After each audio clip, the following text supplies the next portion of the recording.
রথযাত্রার দিন কাছে, তাই রানী রাজাকে বললে, চলো রথ দেখতে যাই। রাজা বললে, আচ্ছা। ঘোড়াশাল থেকে ঘোড়া বেরোলো, হাতিশাল থেকে হাতি। ময়ূরপঙ্খী যায় সারি সারি, আর বল্লম হাতে সারি সারি সিপাই সাত্রী। দাস দাসী দলে দলে পিছে পিছে চলল। বাকি রইল কেবল একজন। রাজবাড়ির ঝাঁটার কাঠি কুড়িয়ে আনা তার কাজ। সর্দার এসে দয়া করে তাকে বললে, ওরে তুই যাবি নে তো, আয়। সে হাত জোর করে বললে, আমার যাওয়া ঘটবে না। রাজার কানে কথা উঠল, সবাই সঙ্গে যায়, কেবল সেই দুঃখিনীটা যায় না।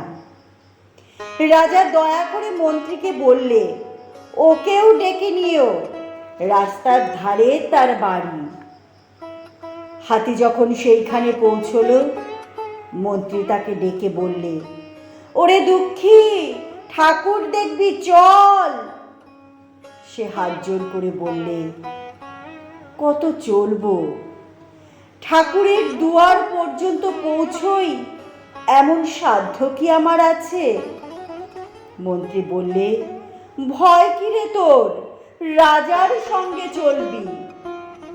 দুঃখী বললে, সর্বনাশ, রাজার পথ কি আমার পথ?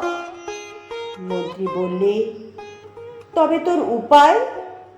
তোর ভাগ্যে কি রথযাত্রা দেখা ঘটবে না? দুঃখী বললে, ঘটবে বই কি, ঠাকুর তো রথে করেই আমার দুয়ারে আসেন। মন্ত্রী হেসে উঠল, বললে, তোর দুয়ারে রথের চিহ্ন কই? দুঃখী বললে, তার রথের চিহ্ন পড়ে না। মন্ত্রী বললে, কেন বলতো? দুঃখী বললে, তিনি যে আসেন পুষ্পক রথে। মন্ত্রী বললে, কই রে সেই রথ?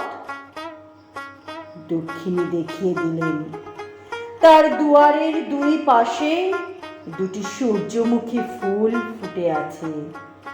তার দুয়ারের পাশে দুটি সূর্যমুখী ফুল ফুটে আছে।